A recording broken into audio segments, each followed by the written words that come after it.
تلك الضيقة التي انتابتك تراها خيرة، وذاك الموعد اللي راح عليك والله أنه خيرة، وتلك الوظيفة اللي قدمت عليها وشقيت عمرك ونفسك وأفنيتها وراحت عليك والله أنها خيرة. لا شك. تلك الفتاة اللي كنت أنت من أجلها بذلت الغالي والنفيس لكنها ليست من نصيبك والله خيرة. ذاك الرجل اللي فارس أحلامك لكن ما الله كتبه لك والله أنها خيرة. نعم، أمرك اليوم كله بقدر الله سبحانه وتعالى.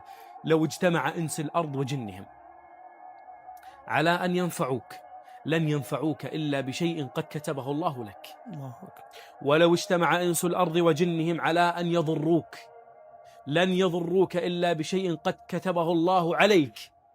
رفعت الأقلام وجفت الصحف. ارتاح، ريح تفكيرك، ريح بالك، ريح قلبك، ريح نفسك، ريح أهلك، ريح المجتمع، ريح ضميرك شوي.